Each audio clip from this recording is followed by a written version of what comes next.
Sir. Welcome, Dipan Sahu, sir. Yes, please. Good Sir. morning. Good morning, Yeah. sir. On behalf of NITAR Bhopal, directors or faculty members, I extend a very hearty welcome to you, sir.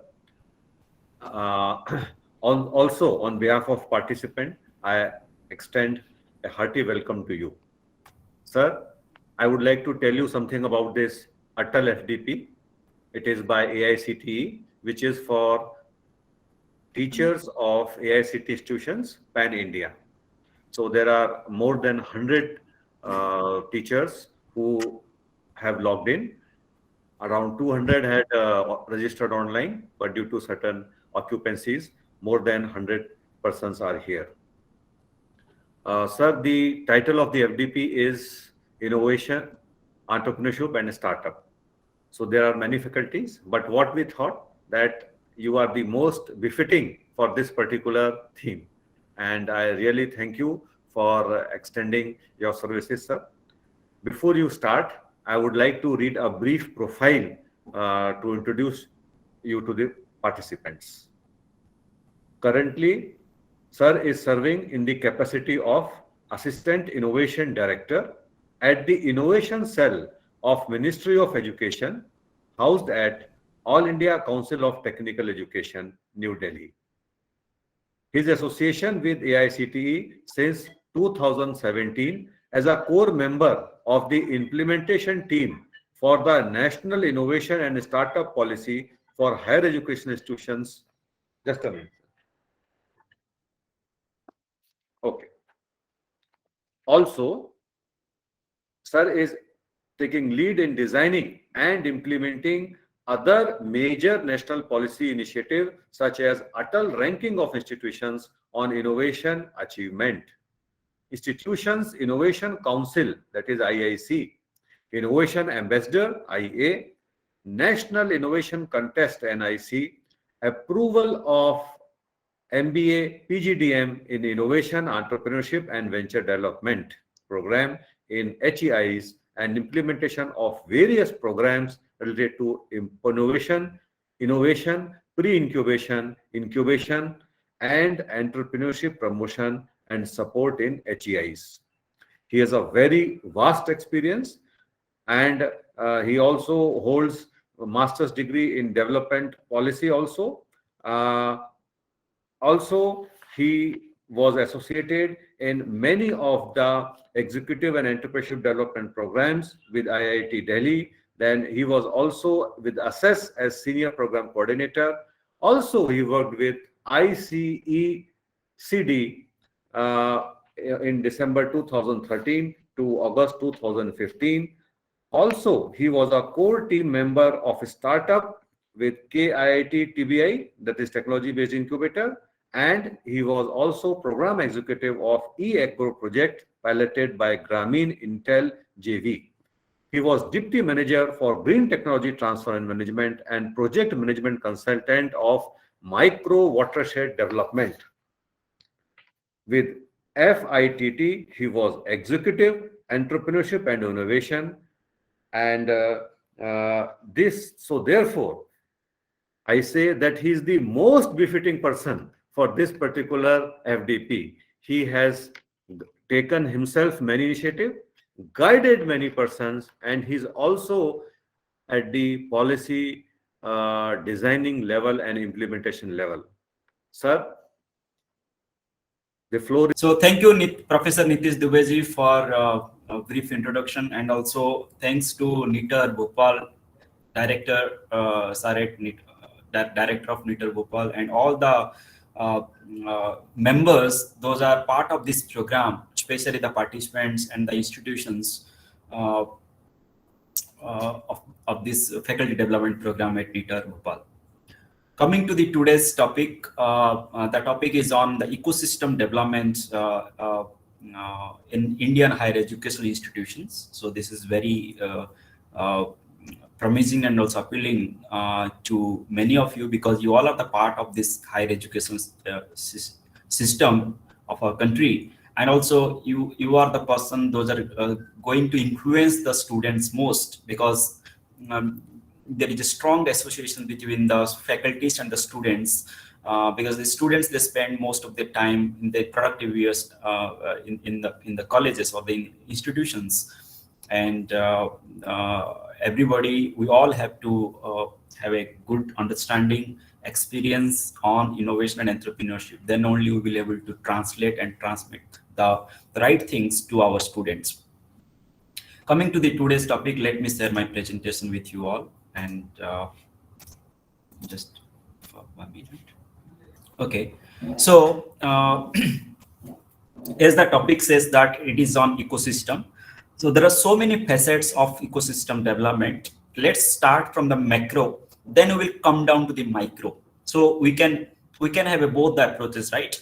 Like there are two general approaches, like top to bottom or bottom to top, or there is a balanced approach. Similarly, to understand the whole ecosystem, we can adopt an approach of coming from a macro level understanding, then coming to the micro level, or we can go from micro to the macro. So whatever the convenient, we can do it. But today I'm going to take you from the macro to micro, so that you will be able to connect with your vision, with the nation's vision, and also the whole world's vision of sustainable development.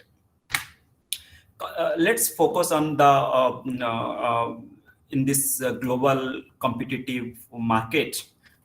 Every country is thriving to move towards accelerating the economic growth and also sustainable development. And the sustainable development comes when you have a very good balanced approach with economic, with environment, and also with the society. And when these three things combine, that creates the sustainability. And innovations and entrepreneurship is the actually appropriate approach to achieve this sustainability aspect of any country's growth. And if you will see the spread of the innovation clusters across the world, you will find the majority of the innovation clusters generally located in North America and European countries, but other countries like China, India, South Korea, Japan, or other continents you will find, but it is not much concentrated as it is in North America and European countries.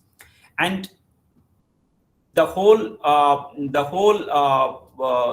research, that when you will take the time series data, it says that there is a very strong correlation between the GDP per capita, which is an indicator of the development of a country, and the spread and growth of these innovation clusters. There is a very good strong correlation.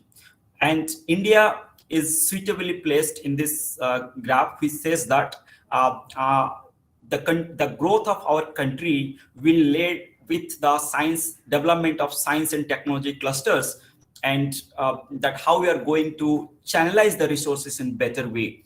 That means next 10 to 20 years, actually, where our country will position ourselves in the whole world map, it will decide with the innovation and entrepreneurship capability of our people, of our institutions, of our students, of our youth. If you will take a further look into the global ecosystem and the share of continents, especially you will find Asia Pacific is actually in the increasing trend, but North America, which is already in the top, is now somewhat plateau, somewhat distinct. But the South America is actually declining. That means the innovation and entrepreneurship intensity is actually, the efforts are not much up to the level what it is being expected. So there are so many things you can make a comparative study, but the point we have to note here is that Asian countries are now in a the innovation and entrepreneurship trend is in increasing rate. This is the positive thing, and being our country is being the part of the Asian continent, so we have that opportunity. And this opportunity is coming up with 2 to 3 things. The first thing is that the market is quite vibrant in Asian countries, especially the China and India. There is a demographic dividends, and the knowledge and talent of because there is more than 50 to 60% of youths are in the workforce, And also there is a good inflow of the funds, and there is a network system is quite strong. So considering these points, our country, our continent, that Asian continent, and India and China and other South Asian countries like South Korea and Japan, they are performing quite well in this innovation and entrepreneurship index.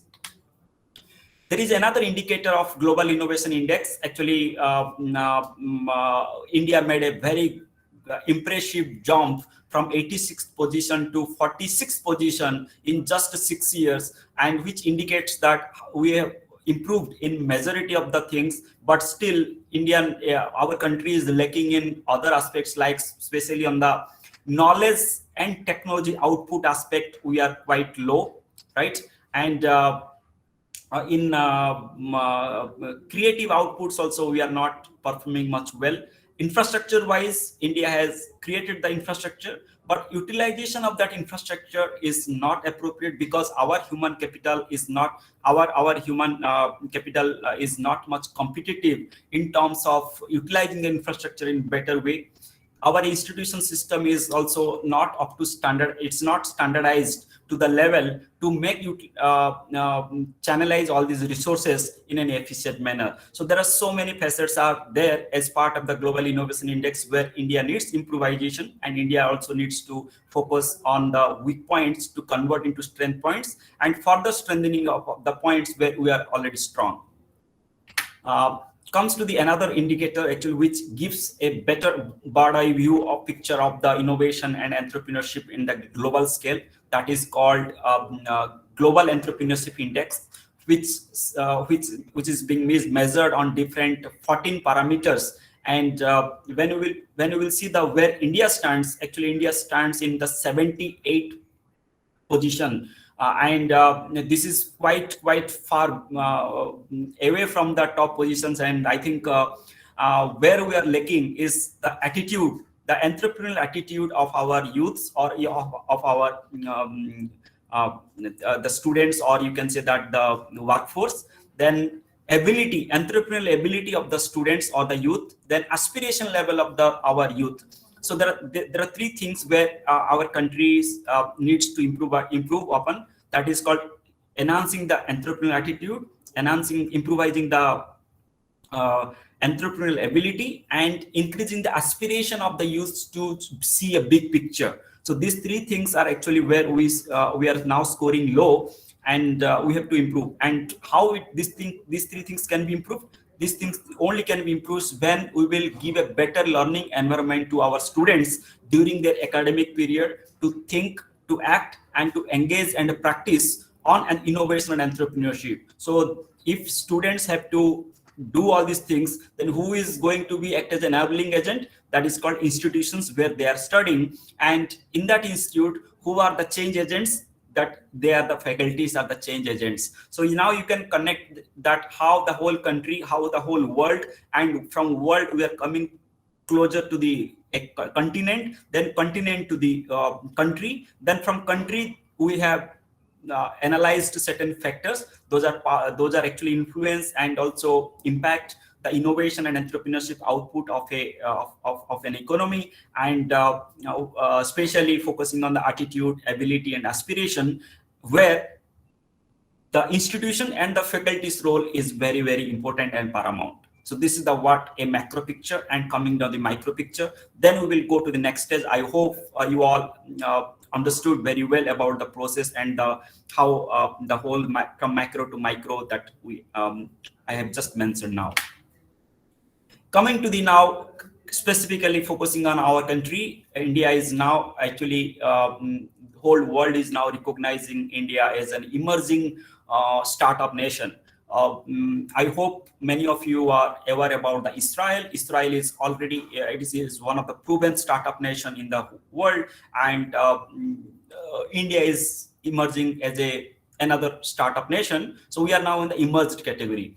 There is a reason behind it why we are saying is emerging startup nation, because 21% of Indian startups are primarily focusing on the global market, and this Indian startup is increasing at the rate of 18% annual growth rate, which is actually a tremendous growth rate. at the global level, but at the within our country, actually it is increasing at the 40 to 45%. So if you will see the figure in 2015, it is only 490 plus startups, but now in every year we are pumping more than 2,950 plus startups to the industry, to the market. So this is the kind of phenomenon growth we have achieved in last 4 to 5 years, and this output is result of so many other factors at the policy level, at the institutions level, at the individual level, at the economy level, and that resulted. So all these things are actually interrelated and interconnected, and that's why we have reached to this level of momentum of startups. If we will compare with other countries, those are performing very good. China, USA, India, UK, Germany, and the South Korea, especially unicorns. Unicorns are those actually, those are actually indicator of how your economy is creating a big scale impact at the global level. So it is good to share with you that India is now positioned third, and we are producing 38 unicorns in every year. And this number is actually, our target is to produce 50 unicorns in every year. And in next 1 to 2 years, definitely we are going to reach this landmark of producing 50 unicorns every year. Comparing to the China and USA, actually they are producing more, but still India is in the compared to other countries, India is in the in third position, and soon we are going to produce 50 unicorns every year.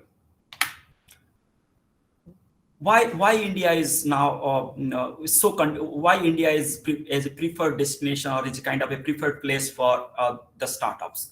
Because of so many factors, but let me highlight 2 or 3 factors. The first thing is that the GDP and the people, right? GDP and the people, they are the factors actually which decides. And further, ease of doing business level, and the workforce, those are in the median age of 28 to 30 years old. So so there are 3 Ds, right? I hope you all know, is quite quite known with the 3D strategy: the demographic, democracy, and the question is that there are 3D which makes Indian market more lucrative for the foreign investment, or it is a kind of best place for the startups to grow. One is called demography. There is a demographic dividend, right? And there is second is called democracy, which makes the policy and make other people to enter. So it's called the democracy. What is the third D? Diversity. Yes, I think you are the right. It is called diversity. So the diversity means if you will produce one product, you can sell it anywhere in the any part of the country. You will definitely find a customer for that, right? That is called the diversity. And the diversity will also gives you an opportunity that you can design n number of things, right? And to meet the customer's need. So the diversity, demography, and the democracy, these 3 things are actually making India the next the more preferable destination for the foreign investors, also for the startups to experiment, to design, and to come up with very, very scalable and sustainable business models. There are so many other factors. I'm not going to tell in detail, because the customer base, already it is mentioned that 100 billion of e-commerce market, and 15 million railway passengers, 1+ million daily air travelers, largest aviation market, third largest economy, right? And the second largest railway network, 3 trillion consumer market by 2020, 475 billion US dollar travel and tourism markets, 61.6 billion dollar invested in the development sector. So there are so many opportunities are happening in our country, and this development, these challenges are actually creating opportunities for millions and the billions to start their business and think and introducing the innovations. Now comes to the demography bit. Demography, especially the startup founders, if you will understand their educational background, majority of these are 31 to 35 years old, right? And their education, they are mostly either engineering graduate or MBA or having other engineering postgraduate degree. That means these, what the students are studying in our institutions, these are the actually potential entrepreneurs in potential entrepreneurs. So we have to nurture them very well. We have to provide them best environment. Also, we have to create lots of conducive and policy and the guidelines so that they will try and test their knowledge and the skill and ability during the academic itself, so that once they will graduate or even while their academic study also, they will try their ingenuity to devising good innovations and also piloting their business models, so that once they will graduate, they will directly start their startup journey without spending much time in doing a job, and they can create a job. They can create more employment opportunity for others, being by positioning themselves as a job creator rather than as a job seeker. Only the worry factor is that the female, the gender representation in the startup is not much promising. Only 9% of the total startup founders belongs to the female or the female category. So why startup? These are the reasons, because startups, because of the very nature of dynamic nature of the nature of the startups, they use the existing resources on an innovative way to mobilize the resources. So they create lots of employment opportunities. They attract foreign direct investment growth. Also, they create multiplier effect at the regional level, at the local level, at the national level, and also they accelerate the growth of small and medium businesses.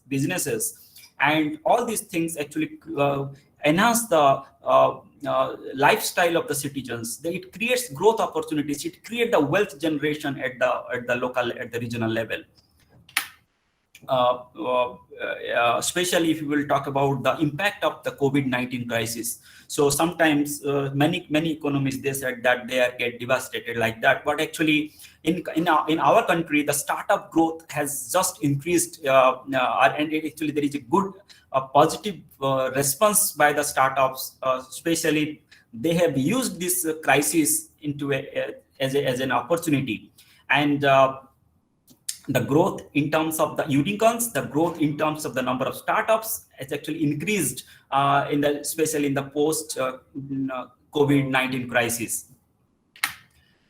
And the other things actually that has contributed, especially in accelerating the digital economy, because especially in the post COVID-19 crisis, because of the because of the penetration of the digital platforms into the rural areas, because we all forced to use the digital technology for the different services and the businesses. So actually it has accelerated the digital economy in our country, and that also helped in changing the mindset of our people, the customers. Also it helped the startup founders to devise new version of the business models to reach out to the customers, and minimizing the cost and expenses, and investing more towards the innovation and business expansion. Especially the use of the deep tech technologies actually got deep rooted in these years, especially in the post COVID-19, because we have developed a new technology or new solutions in the area of business, in the area of health, in the area of education, in the area of e-commerce and financial inclusion. And finally, all these things actually reflect in terms of number of unicorns we produce, and the investors also they have heavily invested in Indian startups, and corporates have taken a lead role in terms of extending the mentoring support and further handholding supports to these startups. And lots of merger and acquisition happened in these years, and this leads to establishment of the startup growth in different states and overall in our country. I'm not going to talk much about the digital economy because we all are experiencing this digital economy in our country, and we have now 55% level of digital maturity in India's enterprises, and 750 million internet subscribers in our country. That actually giving a kind of a setting up a ground for building the digital business empires in by the unicorns, and we are also one of the best, second largest in the app producers.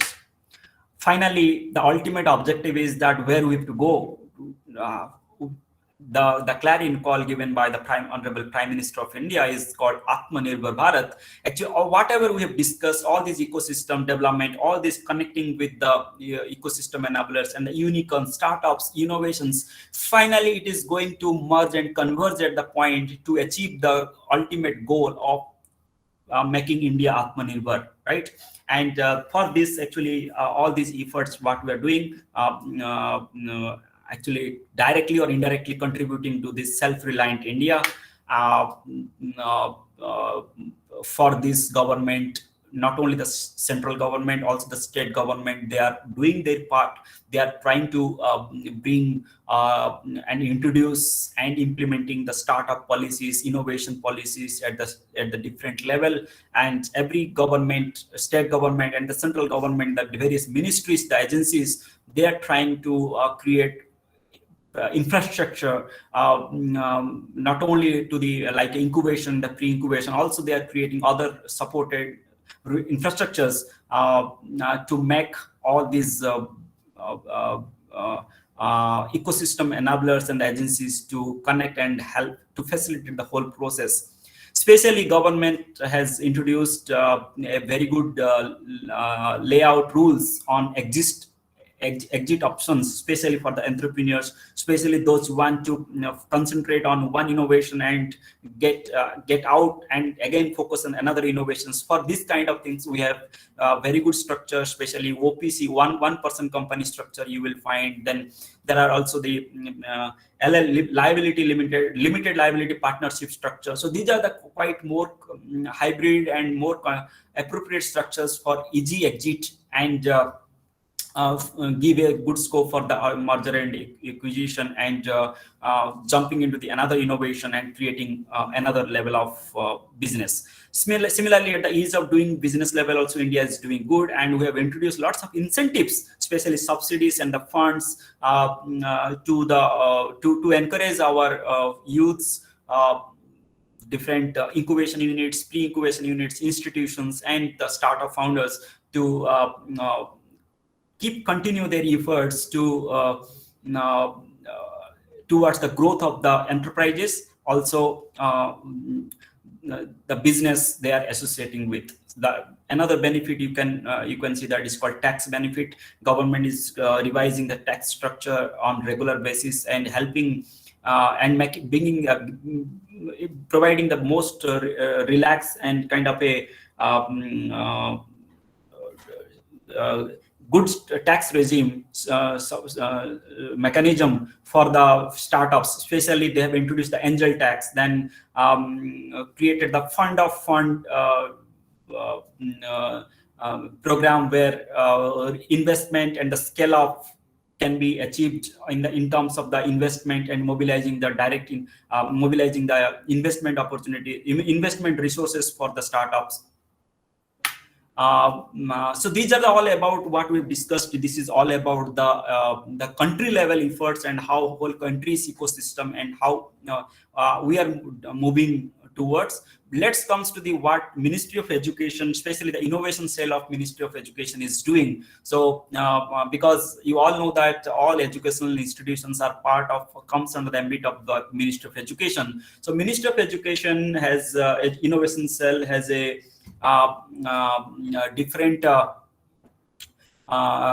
programs, and in 2018 we have established this program, and since then we are thriving our best to identify the right policy interventions and policy issues and making appropriate policy interventions and providing so many support systems, guidance, and handholding supports to our educational institutions. Because we believe for us that the whole catchment area is not only the higher educational institutions, also the schooling systems, right? So recently, Government of India brought a revolutionary reform in national education policy, and this is more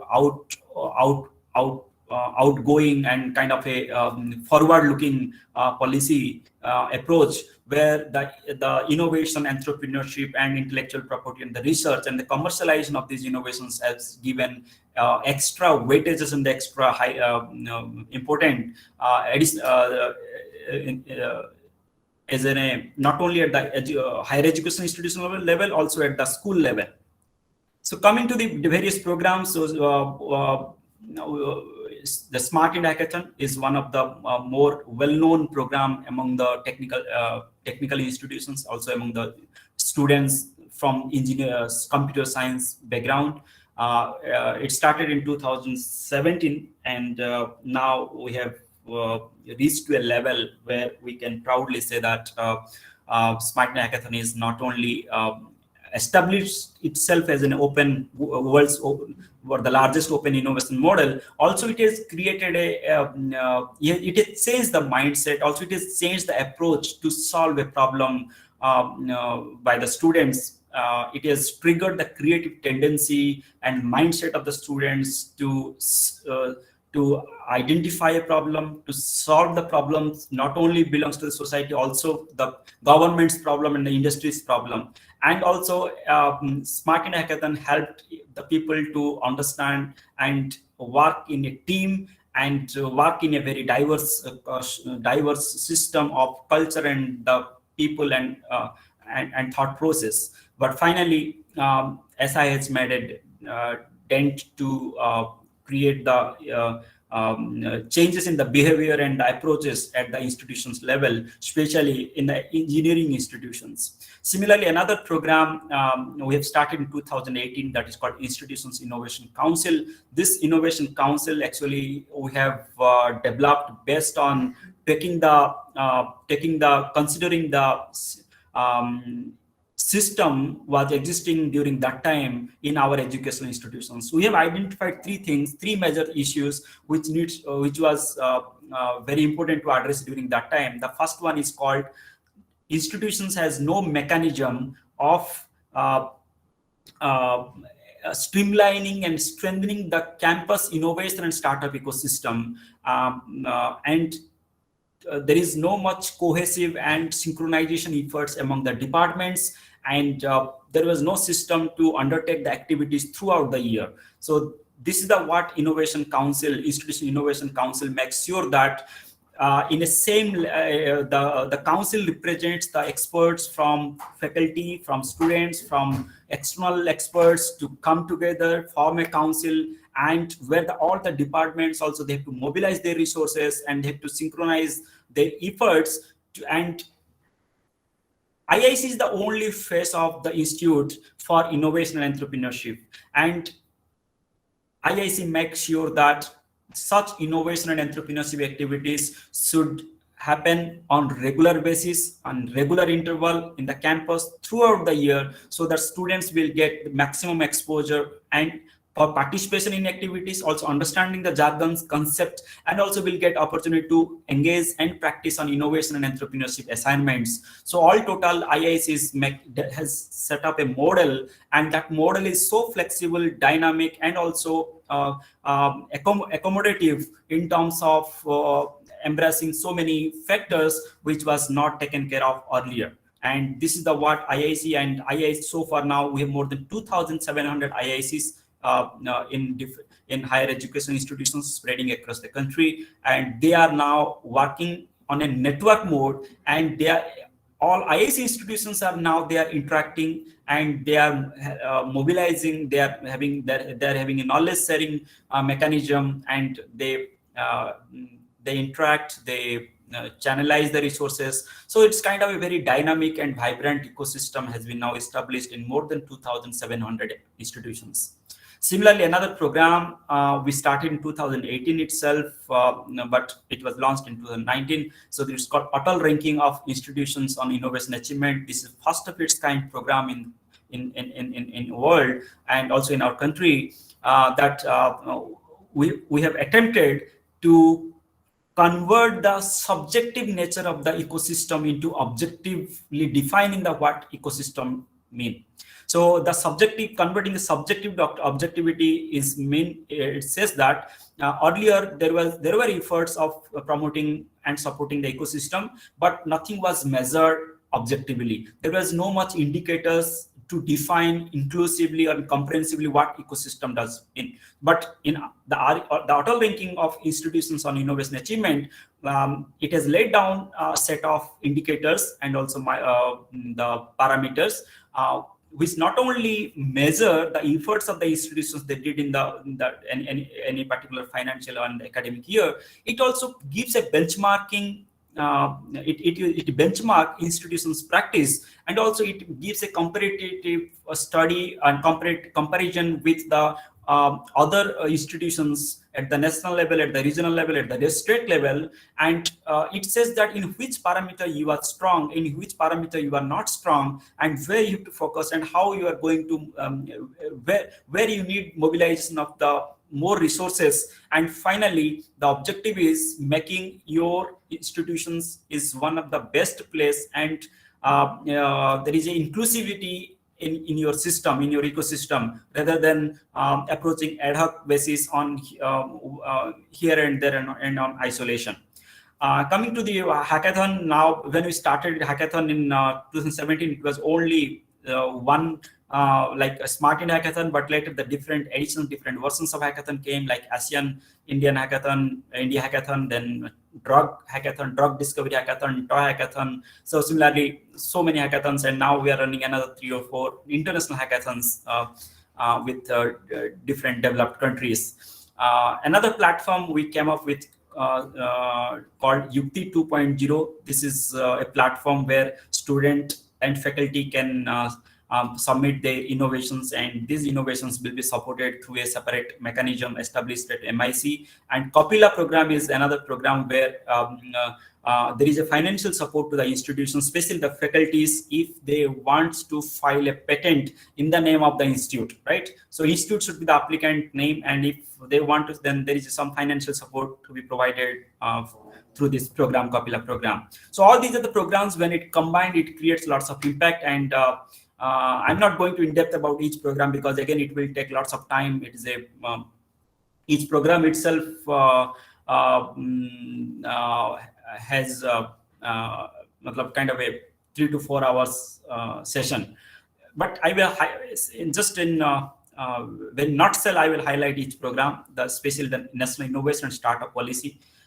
In 2016, when Government of India started this Startup India and Stand Up India, in 2000, I think in January 2016, Government of India came up with action plan for Startup India. So then AICT realized that actually, if we want to make our country stand up and start up, then our education institutions, especially the engineering institutions, should have this type of policy for the students and for the faculty. So I think in November 2016 itself, AICT came up with a student startup policy for the engineering institutions. In 2017, we started implementing it, but during the implementation, we observed so many points, and finally, in 2018, when Ministry of Education Innovation Cell established, we revised the AICT student startup policy, and we converted into the next version of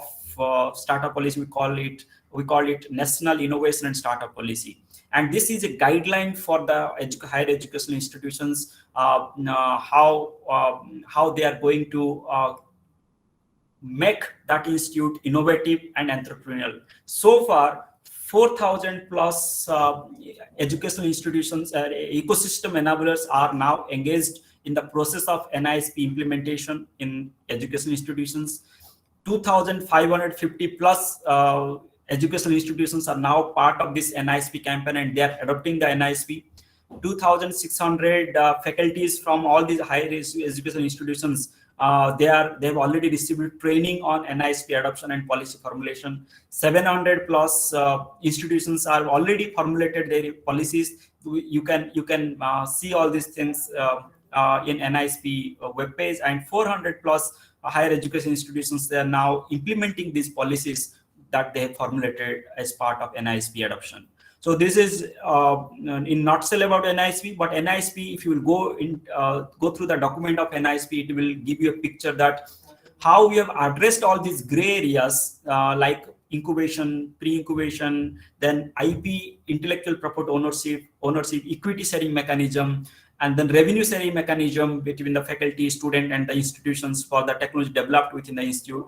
So all the things has been we have given a very clear-cut and very with lots of clarity. We have given lots of norms and the regulations and the guidelines for the institutions so that they will be able to streamline and strengthen their campus ecosystem in an effective way. Also, NISP gives them to a vision that in the next 3 to 4 years, how you will devise a innovation and entrepreneurship action plan for your institute, with considering all these milestones and the indicators into account, so that you will develop a action plan, a result-oriented action plan, and that also can be implementable. And when you will complete this implementation of the first phase, like the NISP or the innovation and entrepreneurship policy, then actually you will have lots of you will have so many outputs and outcomes rather than just at the input level or the process level intermediaries.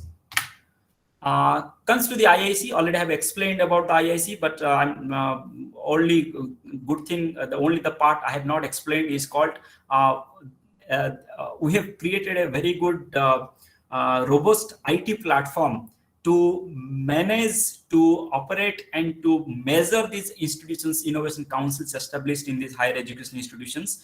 And this platform is not only helping us, also it gives a very on a transparent way, it is helping the institutions to track their activities, and also the incentives, the non-financial incentives, especially the score and the star rating, score and the star rating mechanism of IIC. Actually, it really developed the competitive atmosphere and the spirit among the educational institutions. And now everybody is now owning that IIC, and they are now contributing not only as a simply kind of a not only as just as a institution, also they are helping other institutions to grow their ecosystem. And as part of it, we have started innovation ambassador training, and also mentor-mentee program and impact lecture program. So these 3-4 are the major programs now currently we are implementing as part of Institution Innovation Council. And Arya already have explained about the framework. So there are more than, I think, 30 indicators are there, and based on which we are measuring all these institutions. And so far more than 1,430 plus institutions are now part of this ARIA 2021. And in very soon, by end of this week, on I think date is already finalized on 29th of this month.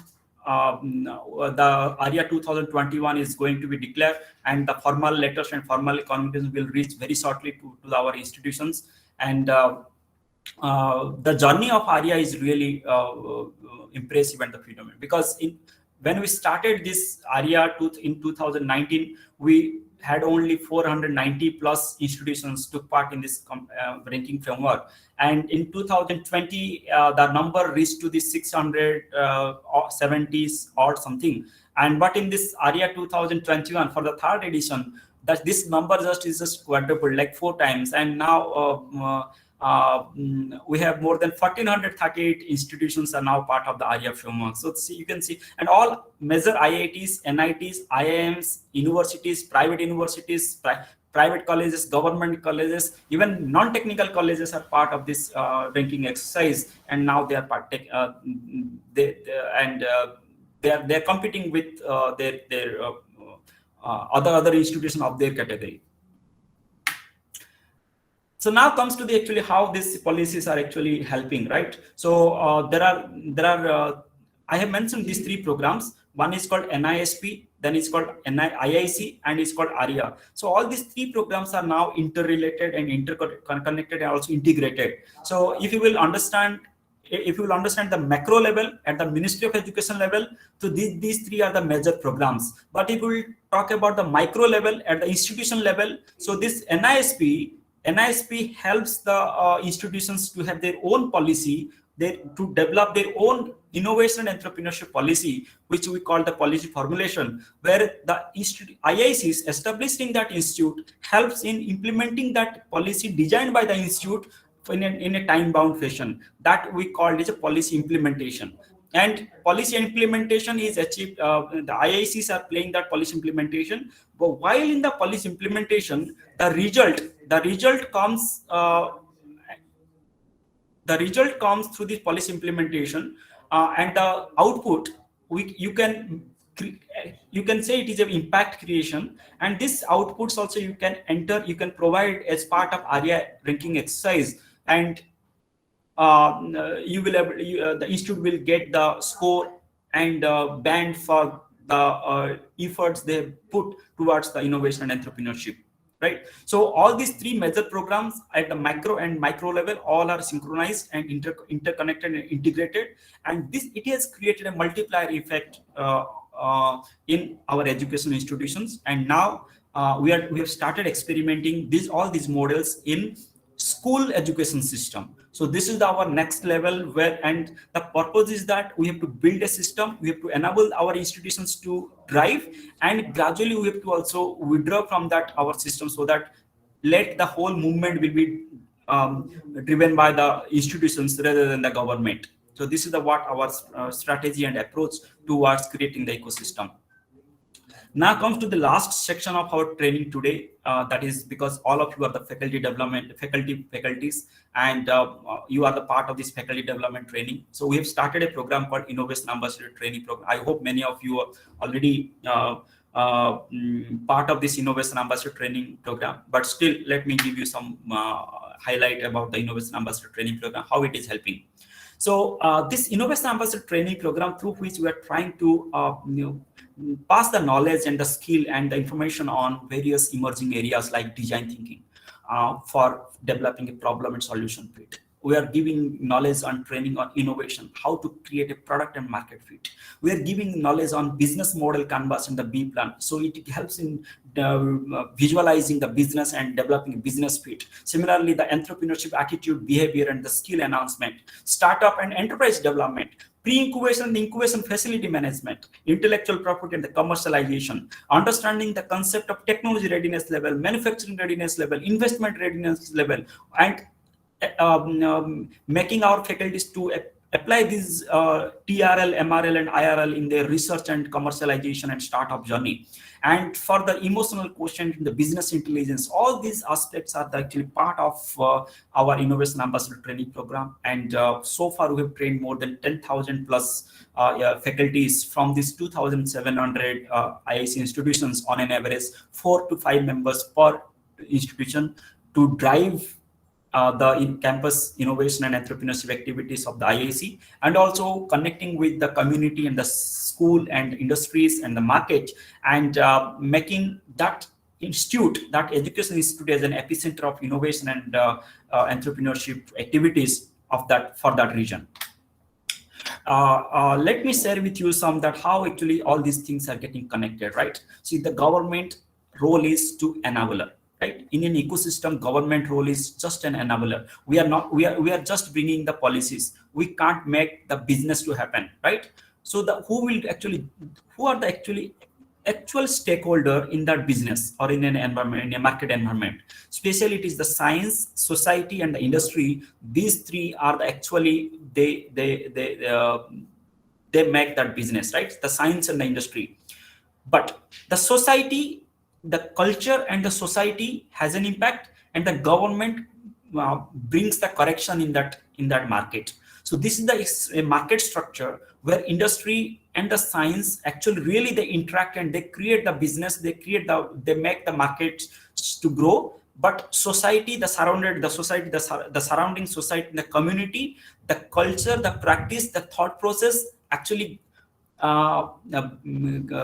create that situation that for that markets to grow, and the government brings the correction if it is required. Neither government role is very minimal, right? So this is all about the whole ecosystem, and in that ecosystem, let's understand that how educational institutions do. So in an higher educational institutions, so every educational institutions undertake so many activities like they have the learning or the kind of a teaching and learning courses. They have the entrepreneurs, they have the research partners, they have the norms, they have the knowledge, and all these things are generated through the series of research and teaching activities, through the knowledge transfer, through the service. So there are so many stakeholders within that institute.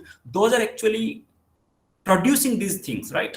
And to help these core internal stakeholders, there is a peripheral stakeholders are there, like the governing body, the leadership of that institute, the governing body, the university structure. There is a service support system, there is administration support system, there is a corporate culture in that institute. So these are the peripheral internal stakeholders which provides the ambient to the core internal stakeholders to generate knowledge, to generate entrepreneurs, and to create that location or the place for peoples to students to come and develop innovations.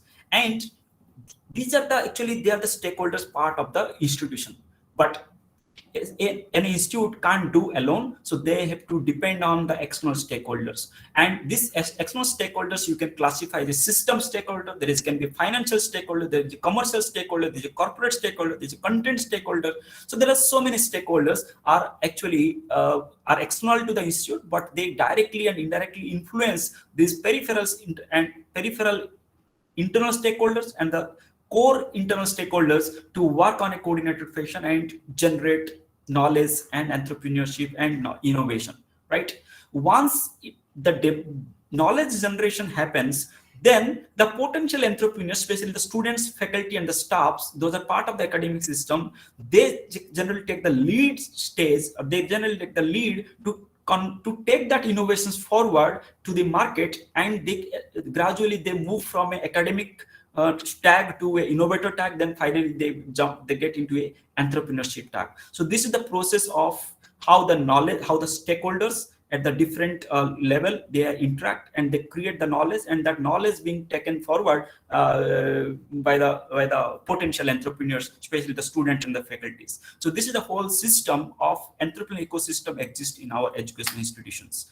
And the more important thing required is called the planned behavior and the value creation, which we have to design in such way that the faculties, the students, those are part of this whole ecosystem. They have to change their attitude, they have to change their behavior towards entrepreneurship, towards innovation. And this is the what we are lacking now, and we have to build and you have to further strengthen this behavior and value creation capacity among our faculties. Already I have mentioned there are if we talk about the individuals, then at the individual level we need entrepreneurial attitude, skills, motivation, and background to pursue an innovation and entrepreneurship. But this will only happen when our surrounding are actually helping us or giving us that scopes to do, right? Then you can classify this surrounding into two levels. One is called organizational level, when you all are working, right, the education institute, and the system level, that is the environments, the external stakeholders. So I have just classified in two levels. So now, being an ecosystem enabler, being a faculty, you have to scan the whole environment, and you have to see that at what level, what kind of supports actually you need, and how this support system now aligning with, and where you have the missing link, and how you're going to connect the dots. So this is what your role as a faculty or as an ecosystem enabler, and you have to work it out. I can't give ready-made and tips for this, but you have to first think about it at your individual level, then you have to connect with the organization level, and then you have to connect with the system level. But once all these three levels are aligned each other, then only the whole ecosystem will grow. Neither it will only, if you will make efforts, but it will never make it will never take a right step or good step to grow on a sustainable manner, right? So there are so many programs are also there, like many institutions, they are offering short-term courses, elective courses, and full-fledged program at undergraduate, postgraduate, diploma, PhD level on innovation, entrepreneurship, and intellectual property. But if you classify all these things, so there are different level. One is called extracurricular activities. Certain teaching learning programs are the co-curricular activities. Certain level of things, these are the in-curricular activities. That means institute has to make an approach of introducing these new teaching and learning methods and the courses on innovation, entrepreneurship, and IPR, not only at the extracurricular, also co-curricular, also in curricular way, so that all the faculties and the students, they will take an active participation. They will acquire the knowledge. Also, they will get a formal recognition for the contribution or for the learning they have acquired through all these processes. So this is what the system, teaching and learning system, we have to create in our educational system. And Ministry of Education is trying its parts, AICT is trying its bit, and UGC. But we have to make an integrated approach. Now comes to my last stage. It is university and the academic, and especially the faculty entrepreneur. They have a different roles to play. So they have to play dual role. One is as an academic, second is as an entrepreneurship. So always the good approach is that there needs to be a balanced approach, and you should not mix both the things at a one point. If you will try to mix both academic responsibility and entrepreneurship responsibility, then it will create lots of conflict and also chaotic environment. So being an academic entrepreneur, if you are involving in entrepreneurship and innovation, keep your academic assignments and entrepreneurship assignments side by side and take it. No doubt you can take it parallelly, but you should not mix it. This is what my observation and also sincere suggestion to you all. There are different frameworks. I'm not going to tell in depth. There are different frameworks. This framework is given by the OECD. It is the European agency. It is a lead European agency which design all the standardizations. They gave a framework that how a particular educational institutions will convert or will turn into an entrepreneurial university. So there are different measurements. You can search the guiding framework by OECD, and these are the actually articles under which institutions has to develop their capability and the capacity to become an entrepreneur. So this is all about the today's session, and you have for more detail, please go through the National Innovation and Startup Policy for Higher Education Institutions. Also, please go through the National Education Policy 2020. It will give you better idea, more information, the idea regarding the innovation and entrepreneurship. So with this, I will stop my session here. Next 10 to 15 minutes, I will take some questions. After that, we will stop. We will close the session. So over to Nitar Gopal. Okay, sir. Thank you very much for a very comprehensive deliberation, and you have covered all the aspects, implementation aspect. Now, as sir has already asked, Santa Kumarji, can you hear me? Santa Kumarji, please mute your mic. Okay. So now the session is open for your questions. If you have any query, please ask, sir. He is here.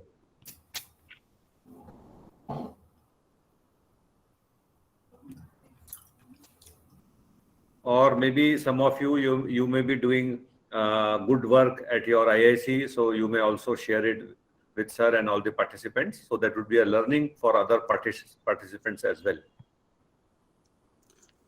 Good morning, sir. Yes, Please go please. ahead. Yeah, so my name is Dr. Arnagiri, so I'm joining from Germany. First of all, thank you so much for this wonderful lecture, which gave us an overview of the startup ecosystem in India. Thank you so much for that. So I have one question. So sir mentioned that the number of female entrepreneurs is less than 9%. Now, does the government give any special incentives for these female entrepreneurs to increase this? No, would you please repeat? entrepreneurs? Please repeat your question. Sir, you mentioned in your lecture that the number of female entrepreneurs is like around 9%. So my question is like, that the government give any incentives to increase this rate so that more female entrepreneurs come into the market, or like, is it beneficial to register a startup in the name of a female? Okay. The first thing is that we have to understand that this picture, this 9% is at the India, our country's picture, and at the global level, it is just 11%, right? So there is no much difference between the global level gender distribution and our country level. So it is 9%, 11%. That means at the global level also, representation of the female in the startup area is just 11%. Now comes to our country. Definitely, there is a need. There is need a balance, and also there is need from support towards women entrepreneurship, but not at the cost of the startup. Right? Startups are meant for to thrive in the market on their own. If we will make something that startup, if we try to produce some startup which is not its own ability and survivability in the market on their own, then there is no meaning of creating that startup. And for having that startup, the founders and co-founders role is very, very important. The startup's ability thrive in the market is directly correlated to the ability of that founder and the co-founder to think big and to survive, right? So that means you cannot say that by creating more startups by the women entrepreneurs, but the ability should be there. So that's why there should be no much kind of a direct way of producing the women entrepreneurs, but definitely there is creating the learning environment where women entrepreneurs or women participants will come, learn, and they will try. If they will emerge as an entrepreneur, then it is very good. But so there are so many programs to provide them the handholding supports and the supports. But finally, the startup has to be done by the founder, irrespective of the gender, right? And because finally, that startup has to be survive in the market. Okay. Thank you so much, sir. Thanks a lot.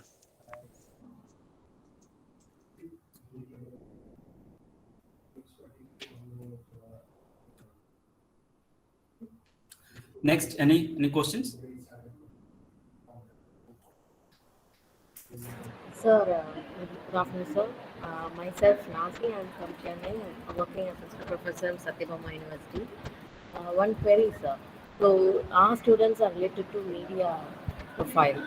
So, we are planning to start a startup for the students in the campus. They have to register for the thing like an entertainment or services or something, a company where they can work for photography, videography, all the things which they have learned, and their skills can be implemented and can do startup separate company. So what is the things we need to do it, sir? No, I didn't get your question very clearly because there was some background noise. But so far, if you want to promote, if you want to ask or you want to give any supports to your students to have a startup on this in this domain, the first thing is that your institute should have any specific department which has the expertise or the competency on these areas, right? If simply being an academician, you will not able to give all these things. So first thing is that you should have one incubation support where the experienced startup founders or the experienced management staff should be there who has experience of managing or having a startup career as previous experience in the area of startup. Then only they will be able to tell them what are the steps and how to register, what to do, how to connect with the things. They will be able to give the best advice and also tips and also connection links to the student entrepreneurs. So the first and foremost duty is that if you are choosing or selecting any area where you want to promote the innovation or startup, then first the institution's ability and the capacity to support and to provide the services to the potential students or those will come for the support, it has to be streamlined. If you will develop this, then only you will be able to provide the right service and more people will come. Then accordingly, based on the demand and supply, you will sophisticate your service and the structure. Thank you, sir.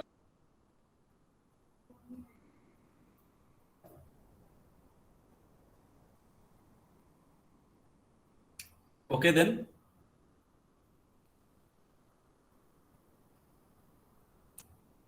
Professor, I am Dr. Rajkumar HN, Professor and Head of Civil Engineering, College of Engineering, Bangalore.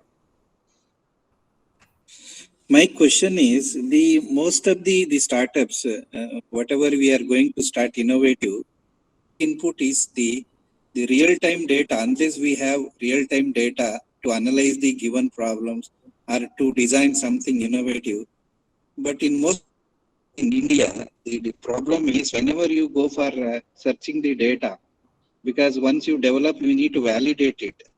Most of the times, whatever innovative idea may not work in the field or in a real time. The data input, or understanding the problem on the ground, and that where we can get. Can you give some light on that?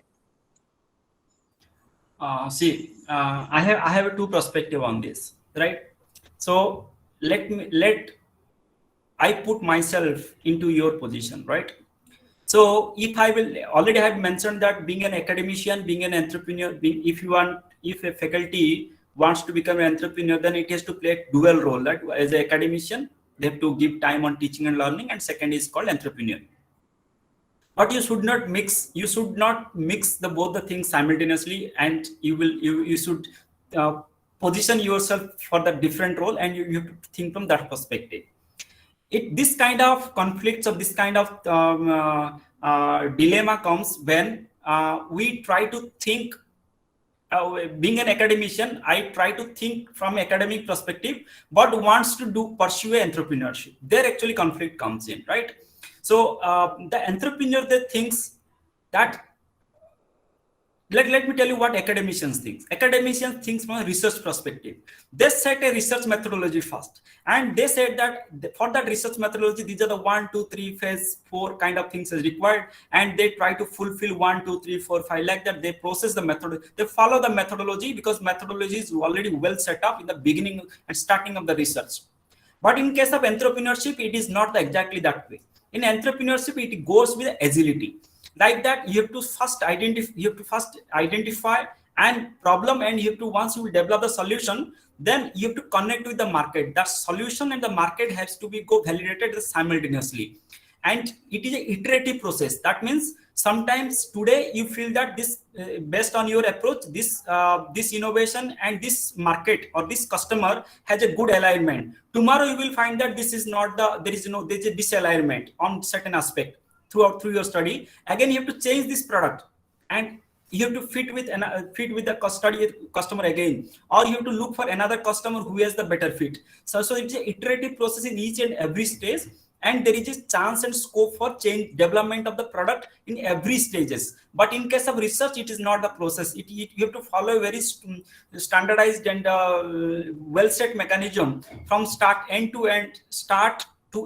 And if you found any mistakes, or if you found any error, or if you got any result is not you failed result, then you have to mention in the research that you have failed or you didn't get that much of output. But in case of entrepreneur, you can't mention like this, right? You have to tell that, and if once soon you find something wrong or something improvisation, you have to bring that changes into the system, and you have to again try it. So that is the what difference between the entrepreneurship and the academician.